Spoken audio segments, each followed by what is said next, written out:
नमस्ते दोस्तों। कल के वीडियो में हमने बात करी थी अंतरिक्ष में जीवन बिताने के अनुभव के बारे में, लेकिन हम आज बात करेंगे अंतरिक्ष यान के बारे में कि अंतरिक्ष यान क्या होता है।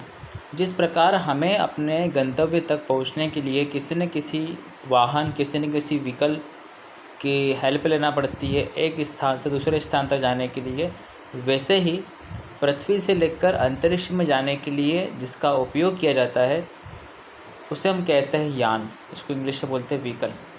व्हीकल शब्द कई सारे के लिए यूज़ में आता है। मोटर गाड़ी के लिए भी व्हीकल बोलते हैं। यान जो होता है उसके लिए भी हम क्या बोलते हैं, उसको व्हीकल बोलते हैं। तो अंतरिक्ष यान क्या होता है? 1960 और 1970 के दशक के दौरान भारत ने अपने राजनीतिक और आर्थिक आधार के कारण से स्वयं के प्रक्षेपण यान की शुरुआत की। एक कार्यक्रम था 1960-70 के दशक में देश में सफलतापूर्वक साउंडिंग रॉकेट कार्यक्रम विकसित किया गया। उस समय हमारे जो 60 से 70 का जो कार्यकाल था उसमें हमारे देश के प्रथम प्रधानमंत्री श्री जवाहरलाल नेहरू 1964 तक कार्यभार संभाला। फिर उनकी मृत्यु हो गई। उनके उपरांत 1964 से लेकर 1966 तक 2 साल के लिए लाल बहादुर शास्त्री जी ने कार्यकाल संभाला और फिर 66 यानी कि 66 से लेकर 77 तक श्रीमती इंदिरा गांधी ने कार्यकाल प्रधानमंत्री के रूप में संभाला। उस दौरान सारे काम संभव हुए। तो 1980 के दशक से प्रक्षेपण यान 3 पर अनुसंधान का कार्य किया गया और इसके बाद PSLV मतलब पोलर सैटेलाइट लॉन्च व्हीकल आदि रॉकेट, GSLV जियो सिंक्रोनस सैटेलाइट लॉन्च व्हीकल आदि रॉकेट को विकसित किया। भारतीय अंतरिक्ष अनुसंधान संगठन जिसे हम बोलते हैं ISRO, international satellite research organisation, जिसके वर्तमान अध्यक्ष है के सिवान, ने अब तक 5 प्रमुख प्रक्षेपण यान विकसित किए। दूसरा है उपग्रह प्रक्षेपण यान, इसको हम बोलते हैं SLV सैटेलाइट लॉन्च व्हीकल।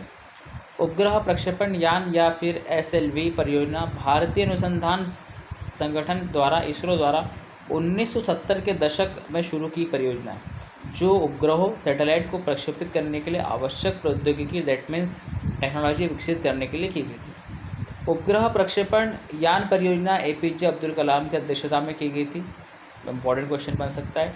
और उपग्रह प्रक्षेपण यान का उद्देश्य 400 किलोमीटर तक की ऊंचाई तक पहुंचना था और 40 किलो के पेलोड को कक्षा में स्थापित ऑर्बिट में स्थापित करना था। ये चीज़ हमारे पहला था SLV। उसके बाद है ASLV, जिसको बोलते हैं हम संवर्धित उपग्रह प्रक्षेपण यान ऑगमेंटेड सैटेलाइट लॉन्च व्हीकल। भारतीय अंतरिक्ष अनुसंधान संगठन इसरो द्वारा विकसित एक 5 चरण ठोस ईंधन रॉकेट था, सॉलिड ईंधन फ्यूल रॉकेट था, जब पृथ्वी की निचली कक्षा में जो लोअर ऑर्बिट है उस कक्षा में 150 किलो के उपग्रह को स्थापित करने में सक्षम था। पहले हमने बात करी SLV के बारे में, फिर हमने बात करी ASLV के बारे में। अब हम बात करेंगे PSLV के बारे में, जिसको हिंदी में कहा जाता है ध्रुवीय उपग्रह प्रक्षेपण यान, जिसको बोलते हैं पोलर सैटेलाइट लॉन्च व्हीकल। ध्रुवीय उपग्रह प्रक्षेपण यान या PSLV polar satellite launch vehicle भारतीय अंतरिक्ष अनुसंधान संगठन इसरो द्वारा संचालित एक उपभोजित प्रक्षेपण प्रणाली थी, एक एडवांस टेक्नोलॉजी थी। भारत ने इसने अपने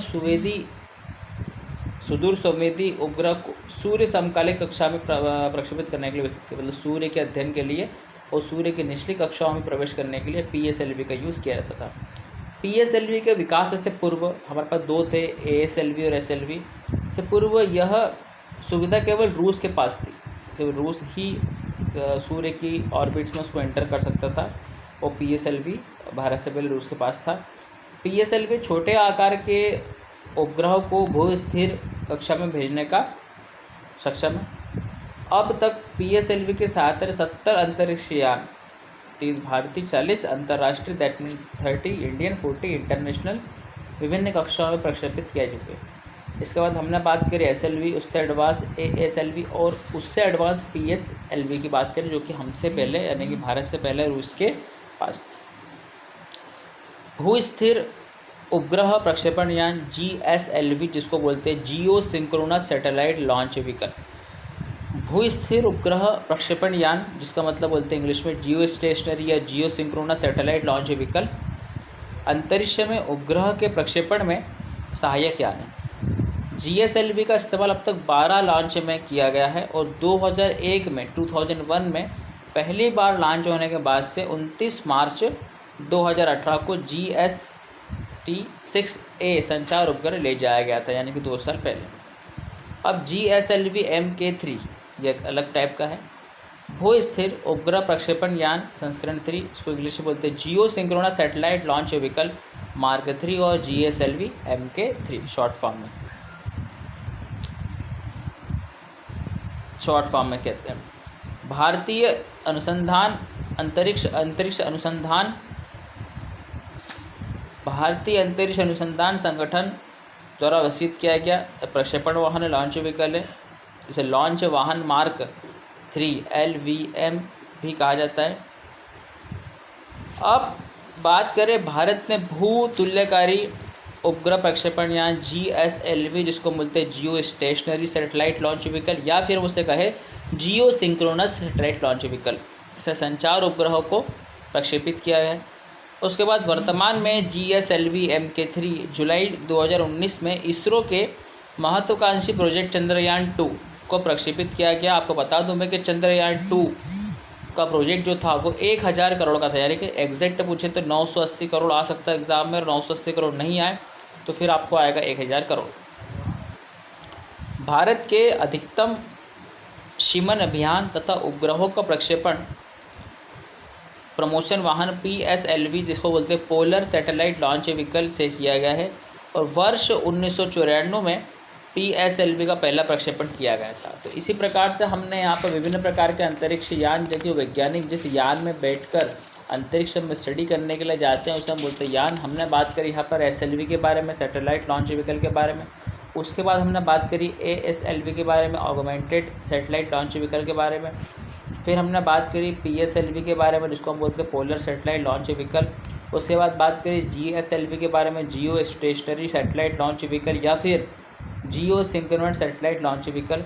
और उसके बाद हमने बात करी GSLV Mk3 के एडवांस वर्जन है, चंद्रयान 2 में भी यूज़ किया गया था। आपको आ सकता है कि चंद्रयान 2 में किसे यूज़ किया गया था, GSLV जियो सिंक्रोनस जियो स्टेशनरी बोल सकते हैं सैटेलाइट लॉन्च व्हीकल Mk3। तो इसी के साथ हमने अंतरिक्ष यान वाला जो टॉपिक था वो कंप्लीट कर लिया है। इसके बाद हम बात करेंगे अंतरिक्ष से संबंधित और कुछ लॉजिकल प्रश्नों की बात करेंगे कि अंतरिक्ष में कुछ घटनाएं क्यों होती हैं, उनका रीज़न क्या है। तब तक के लिए धन्यवाद।